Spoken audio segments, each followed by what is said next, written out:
Qui dit été dit également la période des travaux.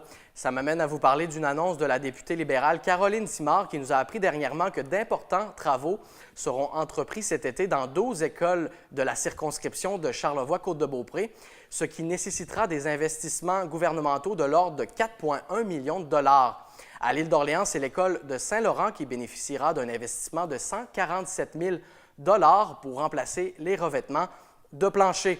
Et sur la côte de Beaupré, ce sont les écoles du Bois-Joli à Bois-Châtel et de la place de l'Éveil à Sainte-Anne-de-Beaupré qui bénéficieront respectivement de 25 000 et de 98 000 pour effectuer la réfection de leur cloison intérieure de leurs bâtiments respectifs.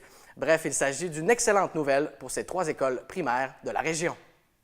On se transporte maintenant sur l'île d'Orléans, plus précisément à l'hôtel de ville de Sainte-Pétronille où on a présenté dernièrement une exposition qui vraiment sort de l'ordinaire, c'est le moins qu'on puisse dire.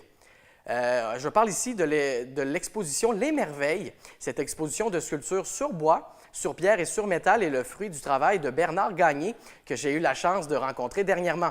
Vous allez voir dans mon reportage qui suit à l'instant que l'imagination et la créativité lui sortent jusque par les oreilles. Sans plus attendre, voici donc mon entrevue en compagnie de cet artiste autodidacte de Sainte-Pétronille.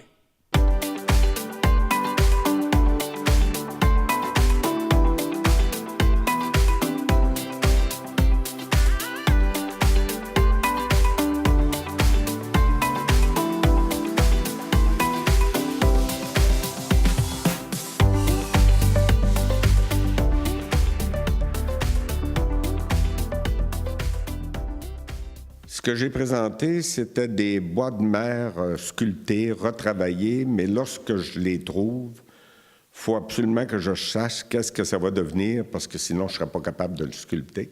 Et ça a donné ce que ça a donné là. Aussi, j'ai ramassé des pierres, dont une qui a 450 millions d'années, certifiée par l'Université Laval, le département de géologie. Et j'en ai trouvé aussi dans la rivière Rimouski, j'en ai trouvé un peu partout. Les autres pierres sont réellement des répliques miniatures des monolithes qu'on voit à l'archipel de Mingan, sur la Côte-Nord. Là. Puis c'est comme ça. Je voulais présenter un peu de mes passions, de mes talents, puis c'est ce que ça a donné. C'est une passion qui est quand même peu commune, là. Comment vous avez commencé à faire ça, là, justement? Là? D'où est née cette passion-là?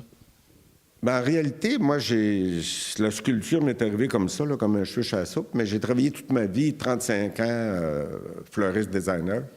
Donc, j'ai fait des sculptures avec les fleurs toute ma vie.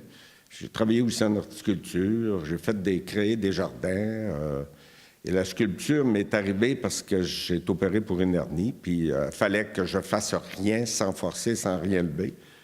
Puis ça a commencé par l'homme à la bourrasque qui est dans le coin. Là. Puis après ça, c'est devenu réellement une passion, là, impossible à me débarrasser.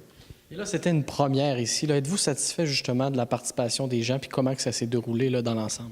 Oui, très satisfait parce que je trouve que c'est pratiquement... moi, je trouve que c'est une réussite parce que j'ai vendu la moitié de mes œuvres. Et j'avais aussi des cartes que je fais avec des photos des fleurs de mon jardin. Et je pense que c'est une réussite parce que vendre la moitié pour une première exposition, mais les gens ont été réellement surpris de l'imagination que j'avais pour les œuvres que j'ai faites. Puis en gros, c'est ça qui est ressorti, là, c'est votre côté imaginatif qui a impressionné les gens. Là. Parlez-moi des commentaires des gens. Qu'est-ce qui est ressorti le plus? Là? L'imagination, la créativité, la sensibilité, la découverte de faire quelque chose avec quelque chose qui était fini, là, qui était sur le bord de la plage. Mais comme je dis dans mon titre, la beauté est dans l'œil de celui qui regarde. Et puis là, est-ce que ça vous a donné le goût de continuer justement à travers cette passion-là, là, peut-être pour présenter une autre exposition dans des années à venir? C'est sûr que je vais continuer. Je ne peux plus me passer de ça, c'est quasiment une survie, là. Mais c'est sûr que je vais continuer. J'en aurai une autre. Qu'est-ce qu'elle aura l'air? Je ne le sais pas, parce que ça dépend des morceaux de bois de grève qu'on trouve, là. Mais toujours place à l'imagination. Et en terminant, vous parliez d'une réussite. Est-ce que c'est au-delà de vos attentes, là, ou si vous attendiez que ça se déroule aussi bien que ça? Là? C'est au-delà de mes attentes, parce que je m'étais dit, si j'en vends une dizaine... moi, j'ai fait ça comme pour me faire plaisir. Puis j'ai eu la surprise que les gens sont venus, puis ils ont acheté parce qu'ils ont trouvé ça unique. C'est toutes des pièces uniques. Vous ne pouvez pas en avoir deux pareils, c'est impossible. Monsieur Gagné, merci beaucoup pour vos commentaires et félicitations pour votre première exposition.